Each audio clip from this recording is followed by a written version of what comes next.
My name is Evelyn Carter. I'm 52 years old, a literature teacher living in Charleston, South Carolina. For most of my life, I've been the kind of woman people call too generous. Some say it's kindness. Others say it's a weakness. And for years, I believed giving was my purpose. Giving my time, my heart, my money, even when no one asked, especially when it came to my son. This is the story of how that generosity nearly destroyed me.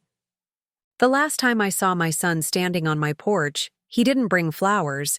He didn't even say hello. He just held out his hand, his eyes cold, his jaw tight. "Keys," he demanded. My own son, demanding the keys to my beach house. The same son who, weeks earlier, had looked me straight in the eye and said, "You're not invited." That was the day something inside me snapped. And if you'll stay with me, I'll tell you how this mother, took back everything. I raised my son Mark, mostly on my own. His father left when Mark was 7. I worked 2 jobs, teaching during the day, waitressing at night, just to keep our little house standing. Summers were brutal, winters even worse. But somehow, I found a way to smile through it. By the time Mark turned 12, I had saved enough to buy a small, weathered beach house on Folly Beach. It wasn't glamorous. Peeling paint, creaky floorboards, an old tin roof that rattled when the wind came in from the Atlantic. But it was ours. Every summer, we'd pack the car with books, cheap groceries, and Mark's beat-up guitar. That house became our sanctuary. I still remember the way he used to laugh on the porch at night, pretending he was giving concerts for the stars. I thought I was building memories he would cherish forever. But children grow, and sometimes they grow away from you. Mark went to college in Florida on a partial scholarship. I helped with the rest. Loans, credit cards, skipped vacations, secondhand clothes. I gave until I had nothing left. He majored in business. He started dressing in sharp suits, speaking in clipped sentences, and surrounding himself with people who only cared about money and status. By the time he was 30, he barely called me Mom. I became Evelyn to him. Still, I forgave it. I told myself he was busy, stressed, and focused on success. And when he got engaged to a woman named Jenna, a sleek, polished lawyer with ice in her eyes, I told myself maybe love would soften him. But it didn't. When wedding plans began, I waited for my invitation. It never came. Instead, one rainy Tuesday, Mark showed up at my house. He didn't sit down. He didn't ask how I was. He just cleared his throat and said, "About the wedding, you're not invited." I laughed at first. I thought it was a cruel joke. But he didn't laugh back. "Jenna and I talked," he continued, his voice flat. "We want a small, curated event. You wouldn't fit in." I felt the words slice through me. I wouldn't fit in. His own mother. I wanted to scream, to grab him by the shoulders and shake him until the boy I raised fell out of that polished shell. But I couldn't move. I couldn't breathe. All I could whisper was, "Mark, how could you?" He didn't answer. He just left. And I sat there in my living room, staring at the door he closed behind him, realizing my son had cut me out of his life like I was nothing. For weeks, I didn't sleep. I didn't eat. My students noticed my lectures grew shorter, my voice thinner. I stopped walking on the beach, stopped reading my favorite novels. The house felt like a coffin. I kept replaying it. "You're not invited." I thought of every sacrifice I had made, the shoes I never bought, the vacations I never took, the years I gave to him. And suddenly, I felt like a fool. I didn't even tell my friends. I was too ashamed. What kind of mother gets uninvited to her own son's wedding? But the silence didn't last, because 3 weeks later, Mark came back. This time, he wasn't alone. Jenna stood behind him, her arms crossed, her diamond ring catching the sunlight. Mark didn't hug me. He didn't even step inside. He just said, "We need the keys to the beach house. For the honeymoon. I froze. My stomach churned. My hands shook. The beach house. My beach house. The only place that ever belonged to me. The place I had fought and bled for. And they wanted it. For themselves. I stared at my son's outstretched hand, my own flesh and blood. And behind him, Jenna, with that smug little smirk carved into her lips. For a second, I almost gave in. The old me, the generous, too trusting mother, was ready to fetch those keys. To tell myself, it's just a house. Let him have it. Maybe this will bring him back to me. But then I remembered his voice, sharp and merciless. You're not invited. Something inside me turned to stone. I lifted my chin. The beach house isn't for rent, I said, my voice trembling but steady. Jenna scoffed, leaning into Mark's shoulder like a queen protecting her throne. She means she doesn't trust us, Jenna said with a little laugh. Mark, just tell her this isn't up for debate. Mark's jaw tightened, his eyes locked on mine. Mom, he said, flat, cold. We need it. Give me the keys. For the first time in my life, I didn't see my boy.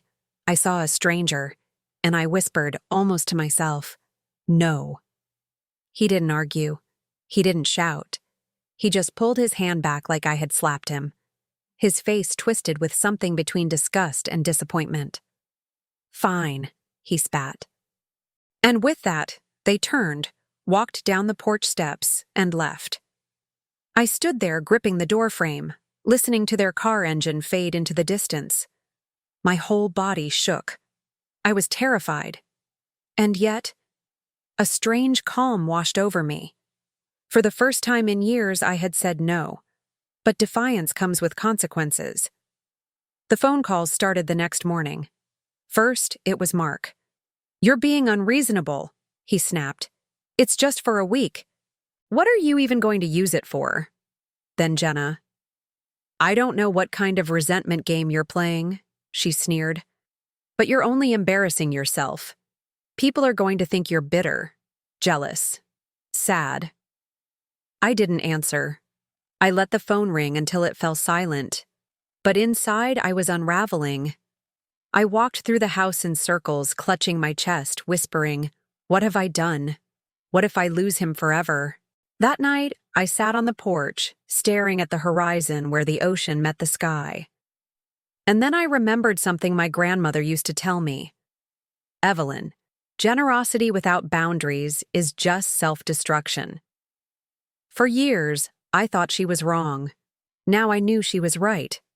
I started small. I went back to the beach house alone. I opened the shutters, let the sunlight pour in, and walked through every room. Dust clung to the curtains, and sand whispered against the windows. But it was mine. I ran my fingers over the wooden banister, traced the cracks in the porch railing, and breathed in the salt-soaked air. Memories of Mark as a boy rushed in. His laughter, his bare feet slapping across the porch, his voice singing off-key in the summer nights. But I didn't cry. Not this time. Instead, I made a decision. If Mark wanted to cut me out of his life, then he would learn what it felt like to lose the pieces of me he still thought he owned. I didn't scream at him. I didn't post angry messages on social media. No. I waited.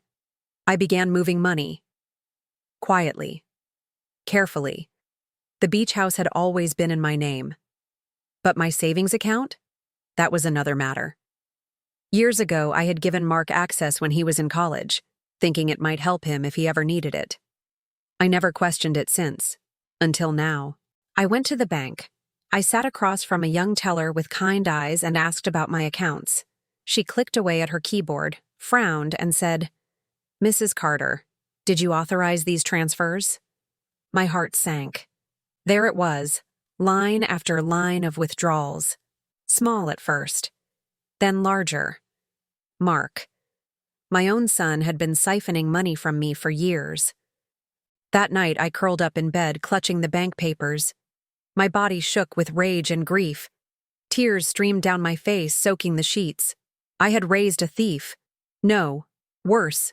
I had raised a man who looked me in the eye and told me I wasn't too worthy of his life. And still, a piece of me wanted to protect him, to hide it, to forgive. But another part of me, a part that had been silent for too long, rose. And she whispered, "Expose him." I started gathering evidence. Quietly, patiently, bank records, text messages, old emails where he had promised to pay me back. Every scrap of proof I could find, I saved. And then I remembered something. The school board had asked me months ago if I'd be willing to give a guest lecture at the local Women Ease community group, sharing stories of resilience, motherhood, survival. I had turned it down at the time. Now I said yes. Because sometimes, exposure doesn't begin with shouting. Sometimes, it begins with storytelling. The night of the event, I stood in front of 30 women in a church basement. They were mothers, teachers, nurses, widows, faces lined with their own battles. I told them about sacrifice, about raising a son alone, about giving until I had nothing left. And then, my voice trembling, I told them about the betrayal, about the wedding, about the keys. I didn't name Mark. I didn't have to. But when I finished, the room was silent. One woman whispered, "He doesn't deserve you." Another reached for my hand. For the first time in years, I didn't feel invisible. And I realized, if strangers could see the truth, then sooner or later, so would everyone else. The next morning, I woke to a knock on my door. When I opened it, Mark was standing there, red-faced, furious, holding a stack of papers in his hand. "You think you're clever?" he hissed. "Going behind my back, talking about me in public?" My breath caught. He knew. Somehow he knew. And in that moment, I understood something chilling. This wasn't just about the beach house anymore. This was war. Mark shoved the papers against my chest. His face was inches from mine, his breath sharp with anger. "You think you can humiliate me?" he snapped. "You think I don't know what you're doing?" I glanced down. The papers weren't bank statements. They were printouts of an email chain. My email chain. The ones I had sent to the community organizer about speaking at the women's group. He had hacked into my email. My hands shook. But I didn't let him see fear. I pressed the papers back against his chest. "You read my emails now?" I whispered. "What else do you steal from me?" His jaw clenched. For a split second, I saw it, the flicker of guilt, the little boy he used to be. But then it was gone, swallowed by rage. "You need to stop," he said, low, threatening. "You don't know what you're doing." And with that, he stormed off my porch, slamming the gate so hard it rattled. For hours after, I sat frozen in my living room, staring at the empty doorway. My son had crossed a line. He wasn't just greedy. He was dangerous. I wanted to crumble, to sink into the couch and disappear. But something inside me whispered, "Not this time, Evelyn." I opened my laptop and began searching. Legal aid, property rights, fraud resources. It felt like fumbling in the dark, but every click gave me strength. By midnight, I had made 3 phone calls. By morning, I had an appointment with a lawyer. Her name was Angela Ruiz. Sharp eyes, calm voice, the kind of woman who had seen every kind of betrayal walk through her office. I handed her the bank statements, the emails, the records. She scanned them silently, flipping pages, her face unreadable. Finally, she looked up. "Mrs. Carter, this isn't just family drama. This is financial exploitation. If we move forward, your son could face criminal charges." The words hung heavy in the air. Criminal charges. For my son. My throat tightened. I don't want to ruin his life," I whispered. Angela leaned forward. "With respect, Evelyn, he's already ruining yours. The question is, how much more are you willing to lose before you fight back?" Her words landed like a stone in my chest. I didn't press charges. Not yet. But I did something else. At school, during lunch breaks, I began to talk. Quietly. Casually. To colleagues, to neighbors, to women in the grocery store line. I thought I was the only one woman whispered when I shared a piece of my story. My daughter drained my savings last year. She never paid me back. Another confessed, my son-in-law took out loans in our name. We're still paying for it. Each story was a mirror. Each woman was a reflection of what silence creates. And slowly, I realized, this wasn't just about me. It was bigger. A week later, I received a phone call. It was from an old friend of Mark's, Jason. His voice was hesitant. Evelyn, I don't know if I should be telling you this, but Mark's been bragging. About the money. About using your accounts. People are starting to talk. He doesn't look good. My heart skipped. The facade was breaking. Jason continued. Look, he thinks he's untouchable. But word's getting out. And honestly, people are disgusted. When I hung up, I sat there in silence, my hands gripping the phone. This was it. The beginning. The first crack in the image Mark had built so carefully. The real fracture came at Jenna's engagement dinner. I wasn't invited, of course, but Charleston is a small city. News travels fast. A colleague of mine, whose cousin was there, told me later what happened. In the middle of toasts after too much wine, someone, Jason, maybe, commented, Hey Mark, did you ever pay your mom back? Or is she still footing your bills? Laughter rippled, but it wasn't kind laughter. It was sharp, mocking, and Mark's face, red, sweating, stammering, gave him away. Even Jenna looked at him differently that night. When I heard this, I didn't gloat. I didn't cheer. I just poured myself a glass of wine, sat on my porch, and listened to the ocean. Because revenge doesn't always roar. Sometimes it's quiet, patient, like the tide creeping in, swallowing the shore grain by grain. But I knew this was only the beginning. The illusion was cracking. The mask was slipping. And soon, everyone would see the truth. 2 days later, I opened my mailbox and found an envelope with no return address. Inside was a single sheet of paper. A printed photo. Of Mark, sitting at a bar. His arm was around another woman, not Jenna. My hands trembled as I stared at it. Who had sent it? And why? To me. I felt the walls of my quiet revenge widening, drawing in forces I hadn't even expected. And for the first time, I realized I wasn't the only one watching Mark. I sat at my kitchen table, the photograph lying between my hands like a live wire. Mark, at a bar. His arm draped around another woman, not Jenna. The woman's face was half-turned, blurred by the dim light, but her smile was unmistakably intimate. I felt a strange mixture of emotions, anger, pity, curiosity, but mostly, opportunity. Who had sent this to me? Why me? I slipped the photo back into the envelope and tucked it into my desk drawer. For now, I would keep it close, like a card no one knew I was holding. For a week, I said nothing. I carried on with my classes, with my walks on the beach, with my quiet evenings, but inside, I was waiting, watching. And then, the cracks widened. Jenna showed up at my house, alone.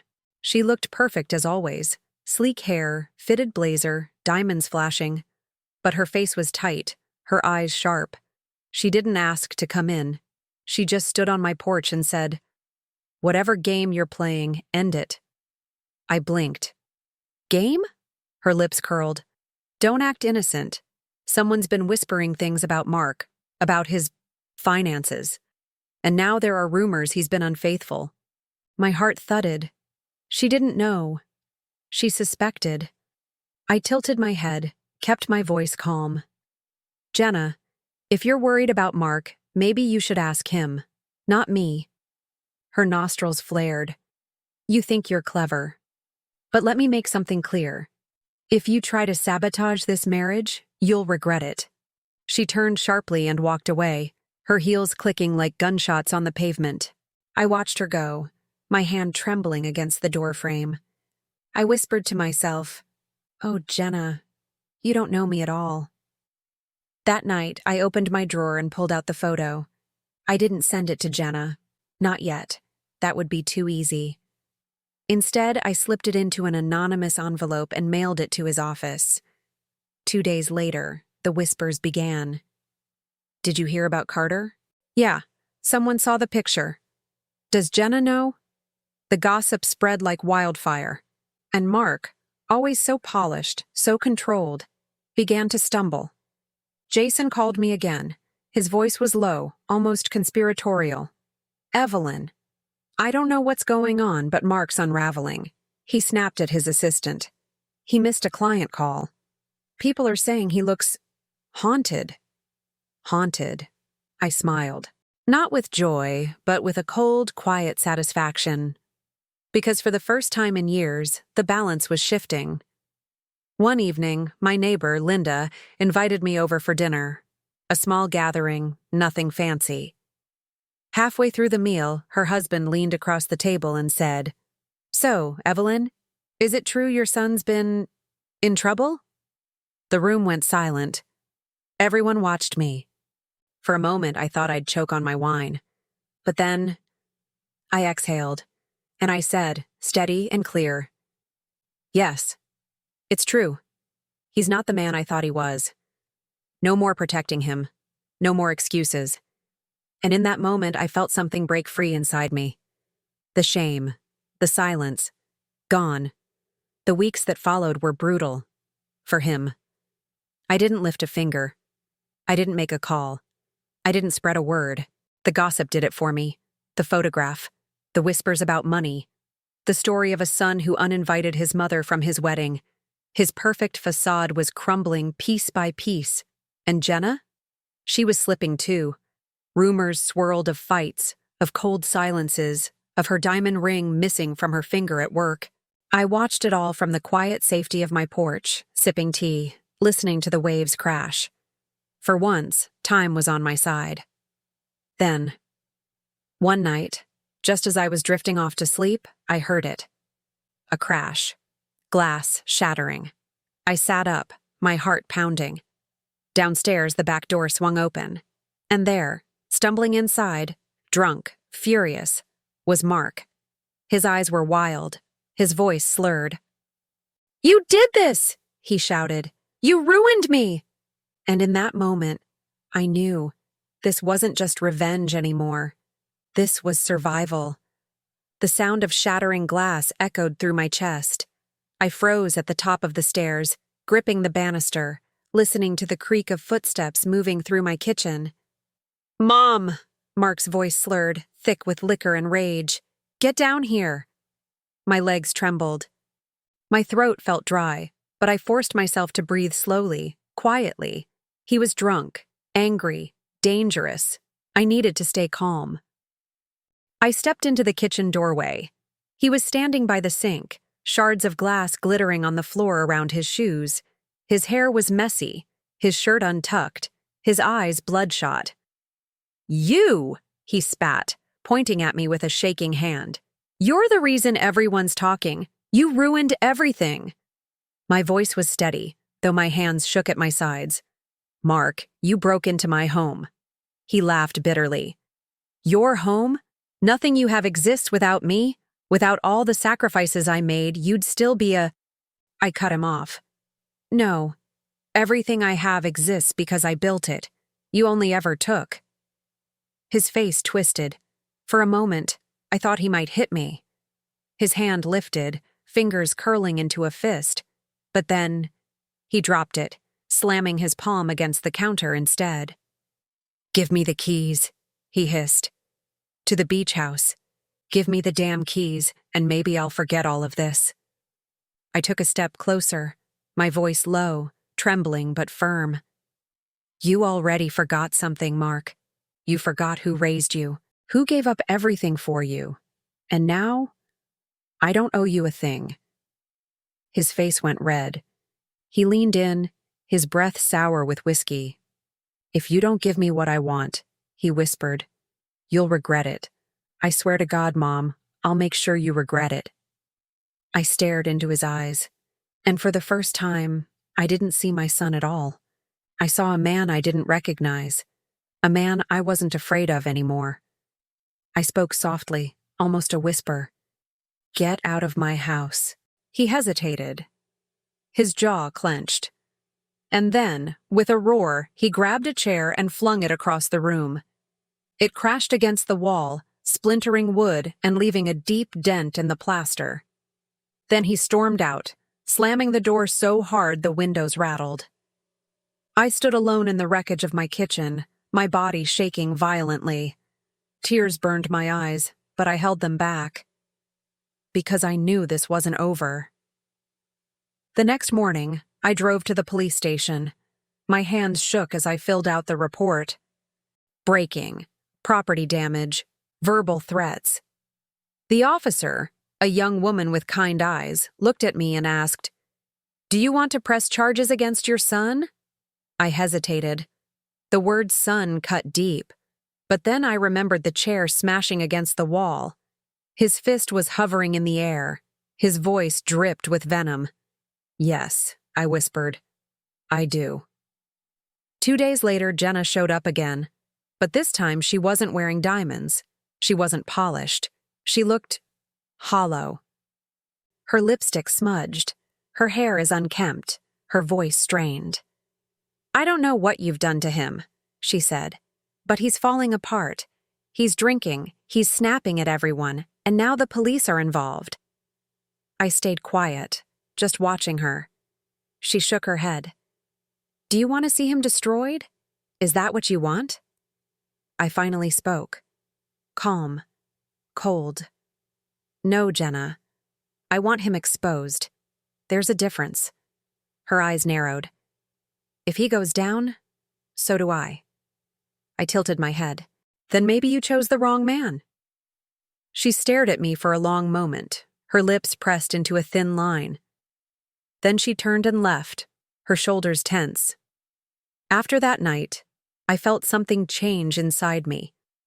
For months, I had been carrying grief, shame, and guilt, wondering if I was being cruel, if I was wrong for fighting back. But when I looked at the dent in my kitchen wall, the broken glass on my floor, the police report in my drawer, I knew better. This wasn't just revenge anymore. This was survival, and survival demanded more than whispers. It demanded action. One evening, as I graded papers at my desk, the phone rang. It was Angela, my lawyer. Her voice was urgent. "Evelyn, you need to come in tomorrow. I've uncovered something in your son's financial records. Something big." My chest tightened. "What is it?" She paused. Her voice dropped to a whisper. "He's been using your name. Fraud, loans, thousands of dollars. And if we don't act fast, you could be held responsible." The room spun around me. My knees weakened. My son hadn't just stolen from me. He had turned me into his shield, his cover. And now, if I didn't strike first, I would be the one destroyed. Angela's office smelled faintly of coffee and leather.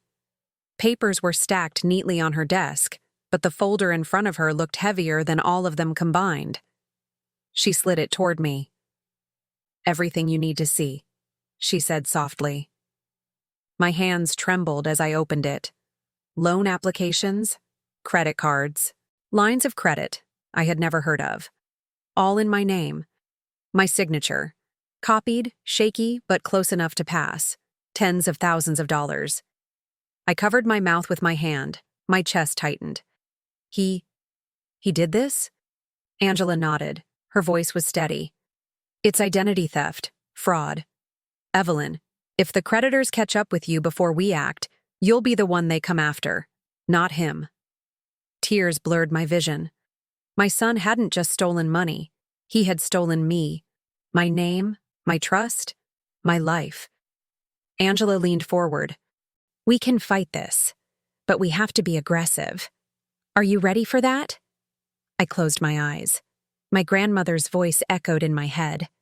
Generosity without boundaries is self-destruction. I opened my eyes again, and this time, they were steady. Yes, I whispered. I'm ready. Angela laid out the plan. First, secure every account, lock the credit reports, file affidavits of fraud with each lender. Second, build a paper trail, the withdrawals, the forged signatures, the transfers. She would weave them into a case no judge could ignore.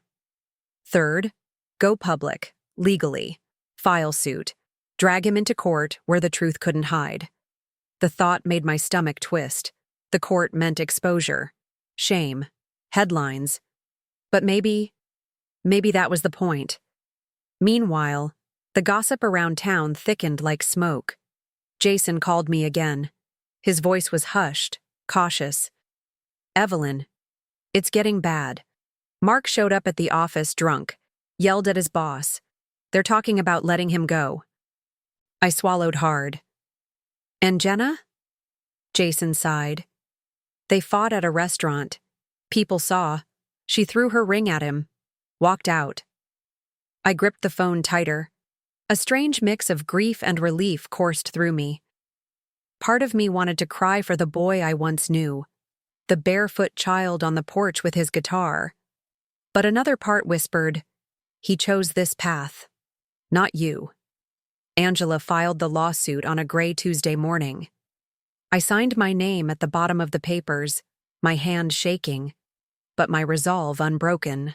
Once this is filed, Angela said, there's no going back. He'll be served. Everyone will know. I nodded. Then let them know. The stamp hit the paper with a sharp thud, and just like that, my revenge wasn't whispers anymore. It was written in ink. The first call came that evening. Mark's voice, hoarse with fury, snarled through the phone. You think this will stop me? You think dragging me through court will change anything? I'll bury you, Mom. You hear me? I'll bury you. I listened in silence, then hung up. The second call came an hour later. Jenna. But her voice wasn't furious. It was trembling, broken. Evelyn. I don't know what to do. He's not the man I thought I married. I left him. I can't go back. For the first time, Jenna's armor cracked, and I realized she wasn't my enemy anymore. She was another casualty. Days turned to weeks. The case gathered momentum, subpoenas, depositions, paper after paper, each one a nail in the coffin of Mark's illusion. Meanwhile, he unraveled in public. Clients dropped him, friends distanced themselves. His name became a quiet warning, a cautionary tale whispered over wine glasses. And through it all, I stayed silent. Because silence, I learned, can be louder than any scream. One evening, just as the sun dipped below the horizon, a knock came at my door. When I opened it, Jenna stood there, her eyes swollen, her hands clutching a small USB drive. I think you'll want this, she whispered, pressing it into my palm. What is it? I asked. Her voice broke. Proof of what he's really been doing. Not just to you, to others. She turned and walked away before I could ask another word. I stood in my doorway, the ocean wind cold against my skin, staring at the tiny drive in my hand. What secrets did it hold? And how much darker was my son's betrayal than I had ever imagined? The USB drive sat on my desk all night. Small, harmless looking, but heavy with something I could feel in my bones. I couldn't sleep. Every time I closed my eyes, I imagined what might be inside. Photos, emails, proof that my son's betrayal went deeper than I'd dared to believe. At dawn, I plugged it into my laptop. Folders, dozens of them, each with names I didn't recognize. I opened one. Loan applications. Another. Forged signatures. Another. Bank transfers, routing through multiple accounts. My breath caught. My stomach dropped. He wasn't just stealing from me. He was stealing from others, co-workers, acquaintances, even clients. One file held emails between him and another man, conversations about moving money before anyone notices, fraud, laundering, lies stacked on lies. I pushed back from the desk, covering my mouth. My own son was a criminal. When I met Angela later that morning, my hands shook as I handed her the drive. She scanned a few files, her eyes narrowing, her jaw tightening. "This," she whispered, "this isn't just identity theft. This is organized fraud. Evelyn, your son could be looking at prison." The word prison made my chest ache. My son. My boy.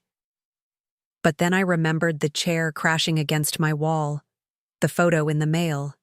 The loans are in my name. I lifted my chin.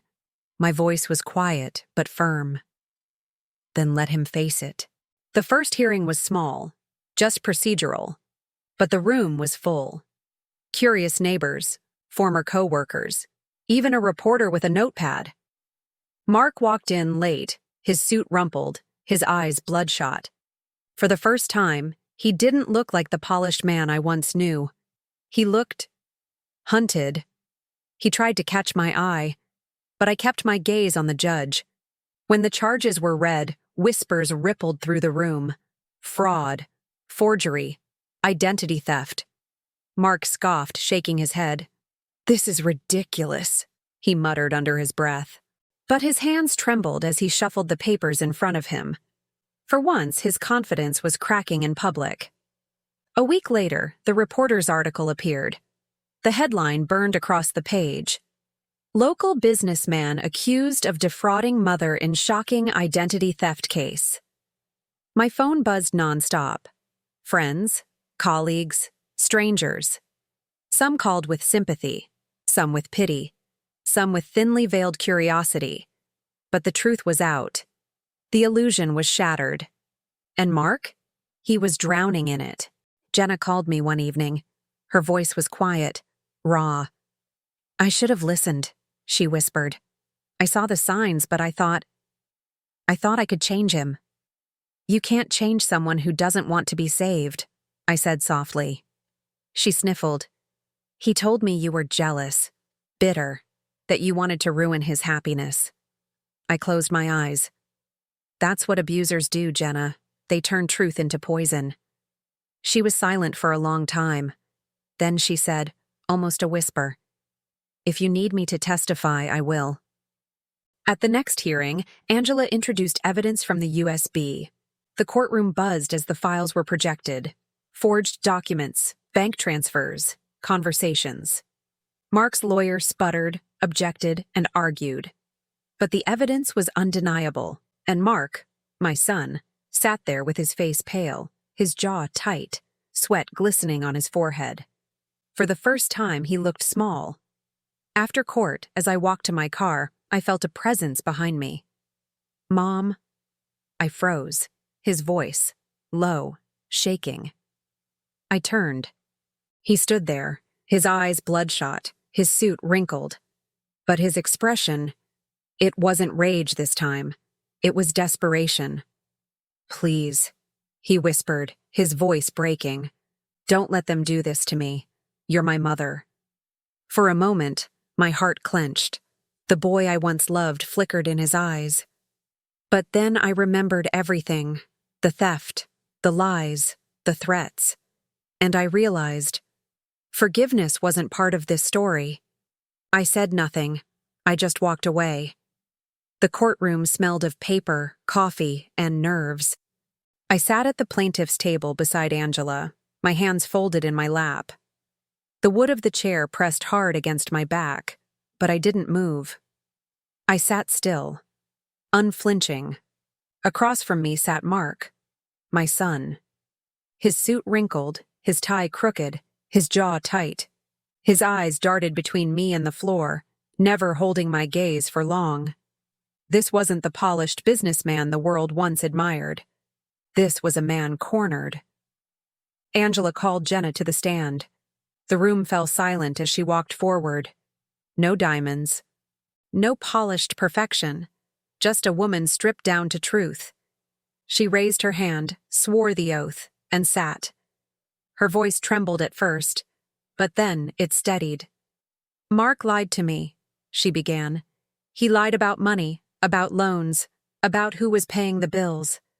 I thought he was successful, independent, but he was living off his mother's name." Mark shifted in his seat, whispering angrily to his lawyer. Jenna continued, her voice rising. "He told me Evelyn was bitter, that she was trying to sabotage him, but the truth is, he sabotaged himself, and he used her to do it." Her words cut through the room like a blade. I sat still, but inside, my chest ached with a strange mix of pain and release. Because finally, someone else was saying it out loud. Angela rose next, calm and precise. She presented the files from the USB.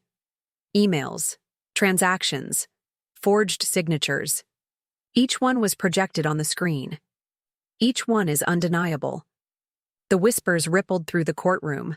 Gasps, shakes of heads. And every time another document appeared, I watched Mark shrink a little more in his chair. His shoulders hunched, his eyes darted, his hands clenched into fists. The mask was gone, the illusion shattered. Then it was me.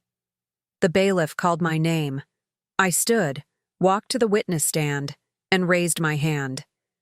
My heart pounded so loud I thought the whole room could hear it. Angela's voice was gentle. "Evelyn, can you tell the court, in your own words, what happened?" I swallowed hard. My throat felt dry, but I spoke. "I raised my son alone," I began. "I worked 2 jobs. I gave up everything, time, money, even my own health, to give him a chance at a better life. I bought a beach house for us, a place to make memories, a place of love." My voice cracked. I paused, swallowed. But as he grew older, he stopped seeing me as his mother.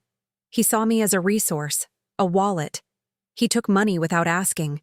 He forged my name. He uninvited me to his wedding. And when I refused to give him more, he broke into my home. He threatened me.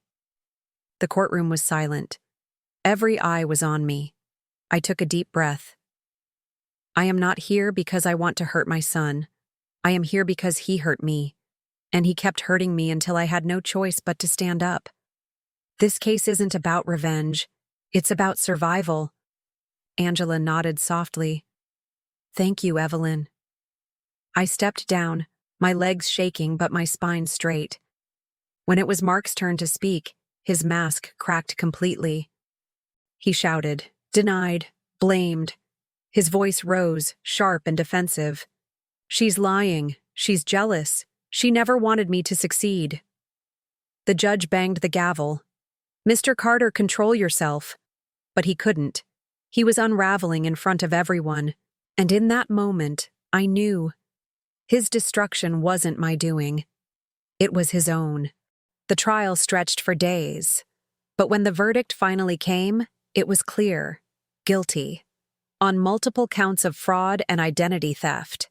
The judge's words echoed through the room. "Mr. Carter, you are hereby sentenced to serve—" I didn't hear the rest. My ears rang. My chest felt both heavy and light at once. It was done. Reporters swarmed outside. Cameras flashed.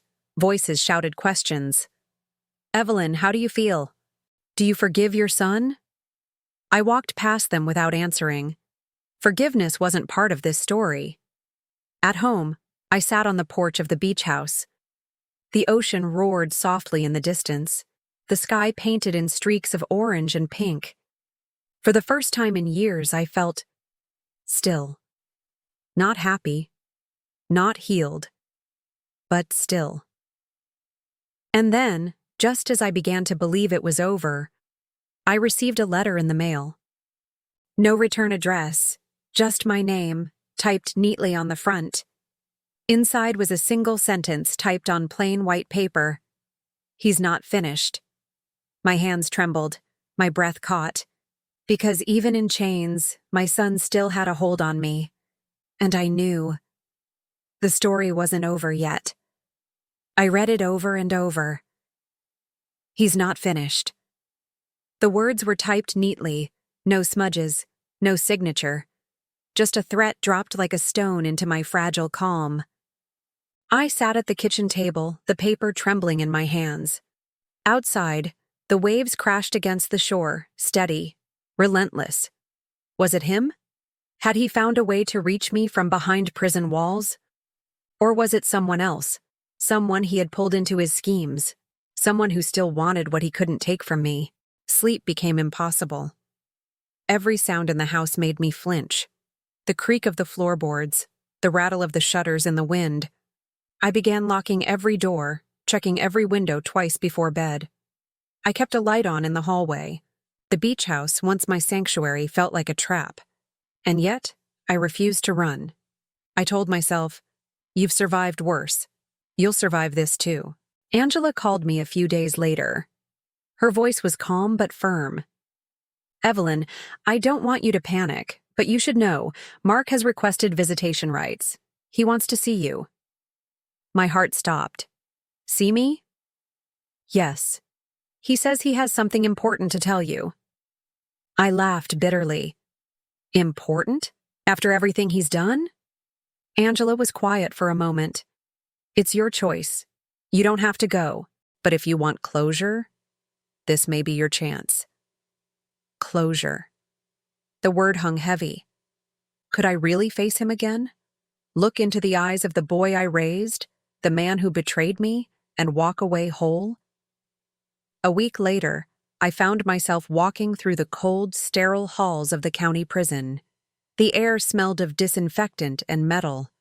My footsteps echoed against the concrete floors. The guard led me into a visitation room. A pane of thick glass divided the space. 2 phones sat on either side. And there he was, Mark. He looked older, thinner, his hair unkempt, his eyes shadowed with dark circles. But when he saw me, he smirked, like he still had power. He lifted the phone. Slowly, reluctantly, I did too.